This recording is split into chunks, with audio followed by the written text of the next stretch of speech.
In this section, we will take a look at the statutory requirements for establishing an English Learner Advisory Committee, or an ELAC.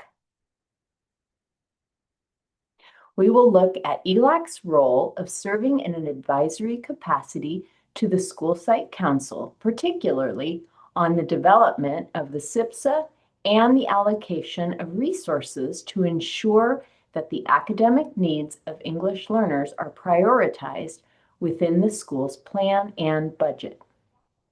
We will focus on the minimum requirements along with best practices for engaging parents of English learners in meaningful ways. When school administrators understand both the legal requirements and their leadership role in facilitating an effective ELAC, we bridge the gap between mandated compliance and authentic parent engagement. Parent, family, and community engagement is an essential component of California's accountability and planning frameworks. The advisory roles of the School Site Council and ELAC at the site level mirror those at the district level, which can include the Parent Advisory Committee, or the PAC, and the Parent Advisory Committee for English Learners, which is typically ELPAC, or the District English Learner Advisory Committee, or DLAC.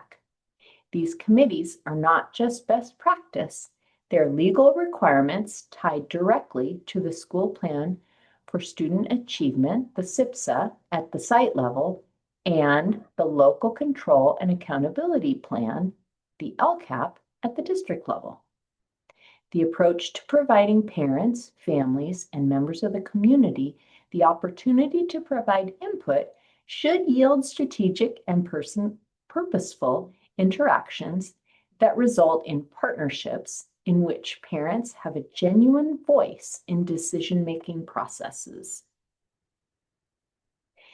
In a separate module, we already covered the advisory capacity that the School Site Council plays. Our SIPSA SSC handbook contains information and resources for the district-level advisory committees. For the rest of this module, we'll take a look at the advisory role ELAC plays with regard to the School Site Council and the SIPSA. An ELAC must be established if a school has 21 or more English learners.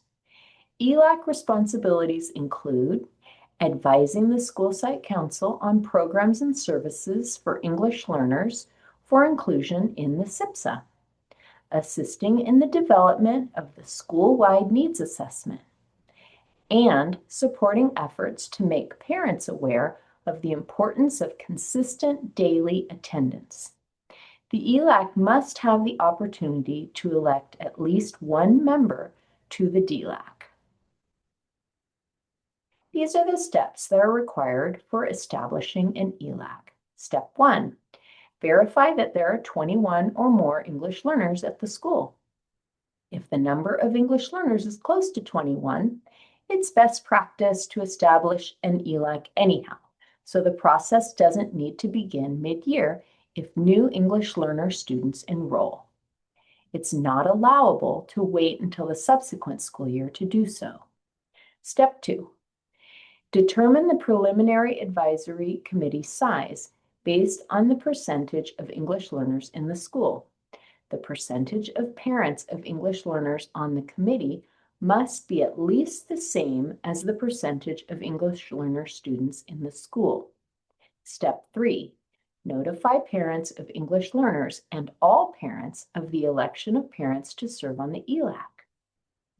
Step 4, holding a general information meeting is optional, but one way to engage parents. Step 5, conduct the parent elections. Only parents of English learners may vote for parent members of the committee, whether they are parents of English learners or non-English learners. Staff or community members may serve, but do not need to be voted on. Step 6, convene the first meeting of the ELAC and train members on their roles and responsibilities. ELAC members must receive training to assist them in carrying out their required advisory responsibilities. Training must be planned in full consultation with committee members. ELAC members must be trained on their roles and responsibilities. They should also receive training on the Green Act requirements, bylaws, and meeting procedures to ensure that members know how to conduct an effective meeting. It's also important to consider what the ELAC might need to know as background information in order to advise on programs and services for English learners and the school plan. For example, what do they need to know in order to assist in the needs assessment? Again, training must be planned in full consultation with members. So it's important to work with the committee to determine their needs and plan trainings accordingly. When forming an ELAC, it's important to note the composition requirements. The percentage of parents on the ELAC must be the same as the percentage of English learners at the school. Here we have a sample scenario. If the total student population were 100, and of those 60 were English learners, then the ELAC would need to be composed of at least 60% of parents of English learner students. So if the ELAC contained 10 people, 6 must be parents of English learners. The remaining members of the committee could be school staff, parents of non-English learner students, or community members. The ELAC may delegate its responsibilities to another site-level committee, such as the School Site Council, if the School Site Council parent composition meets the ELAC composition requirement. If the members of the ELAC decide to remain a committee, the duties are listed here. They would maintain minutes, elect someone to serve on the DLAC, meet 4 to 6 times throughout the year, and perform all other roles and responsibilities. In the event that the ELAC decides to delegate the ELAC roles and responsibilities to the School Site Council, there are specific steps that must be taken. First, an ELAC must be elected, trained, and informed of its responsibilities. The ELAC may then vote to delegate its responsibilities to the School Site Council for a period of up to 2 years.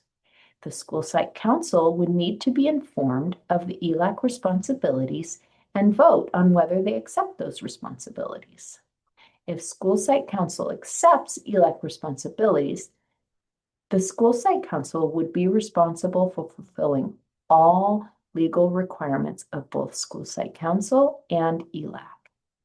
After the specified period of time not to exceed 2 years, an ELAC must be elected again. It's important to thoroughly document each step that's taken when delegating ELAC responsibilities to the School Site Council.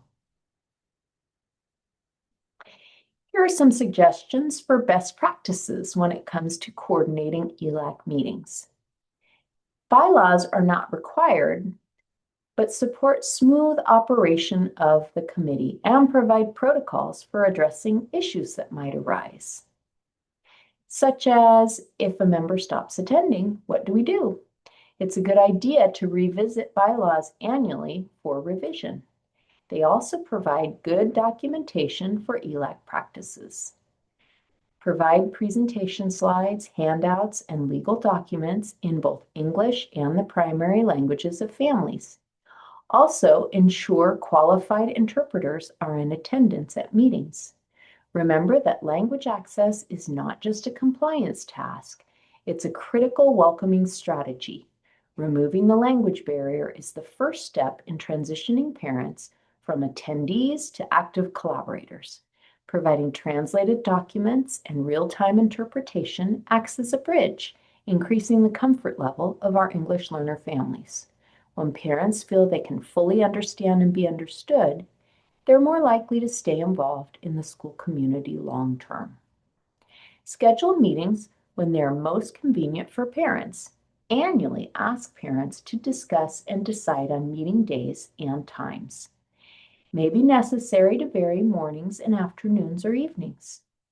Provide childcare for parents to attend meetings for preschool-age children and school-age children if meetings are conducted in the afternoon or evening.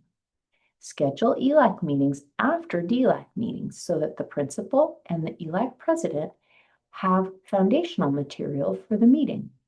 Providing a copy of the DLAC presentation can help streamline the site administrator's work in planning and preparing for ELAC meetings. In this slide, we provide questions that can be used when perhaps parent and family engagement in ELAC isn't as robust as it could be.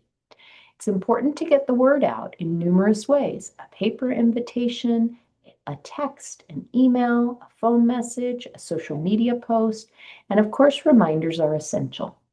Personal contact can be a great strategy when an administrator, teacher, or other staff member thinks a particular parent's contribution to the ELAC would be beneficial.